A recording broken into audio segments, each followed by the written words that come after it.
देवियों सज्जनों, पवित्र सावन मास के शुभ अवसर पर आइए हम आपको लिए चलते हैं पवित्र धाम देवघर, भोले बाबा की नगरी, जहां पर पत्नी अपने पति से देवघर धाम जाने की अर्जी लगा रही है। आइए सुनते हैं गीतकार सत्येंद्र साजन एवं कमलेश सिंह की खूबसूरत आवाज में ये कांवर गीत।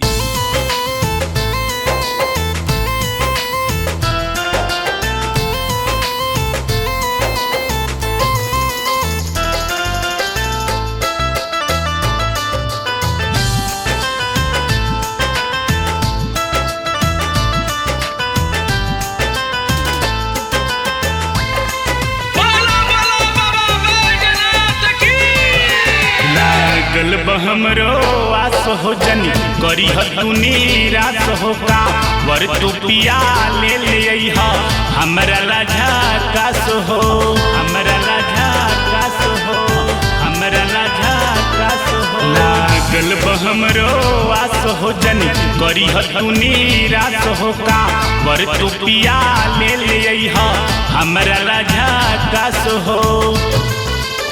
माथावा पसाथे रौरा बानी के पगरिया चल चलिना पिया देवघर नगरिया जी, चल चलिना सैया देवघर नगरिया।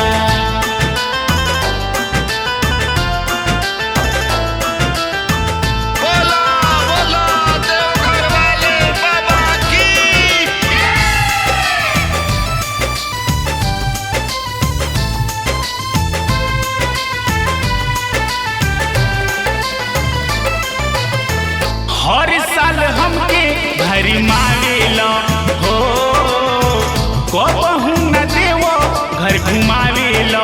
हाँ हाँ, हर साल हमके भरी मारेला हो, कहूँ न देवो घर घुमावेला। हाँ, हाली हाली चलब पिया हम डगरिया, हाली हाली चलब पिया हम डगरिया। चल चलिना सैया देवघर नगरिया जी, चल चलिना पिया देवघर नगरिया जी, चल चलिना सैया देवघर नगरिया।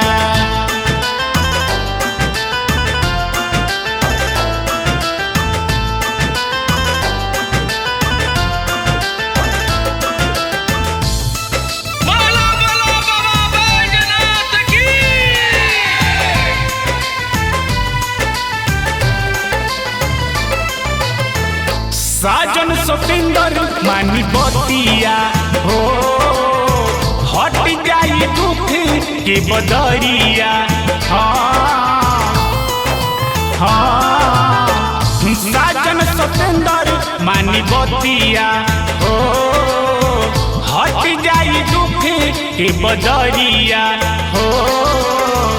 कमलेश के साथे जादू बाड़ी में हरिया, कमलेश के साथे जगबाड़ी में हरिया। चल चलिना पिया देवघर नगरिया जी, चल चलिना सैया देवघर नगरिया जी, चल चलिना सैया देवघर नगरिया। लागल हमरो आस हो जनी करी तू निराश हो का वर तू पिया ले ले हमरा लाझा कास हो, हमरा लाझा कास हो। माथावा पसाथे रौरा बानी के पगरिया चल चलिना पिया देवघर नगरिया जी, चल चलिना सैया देवघर नगरिया।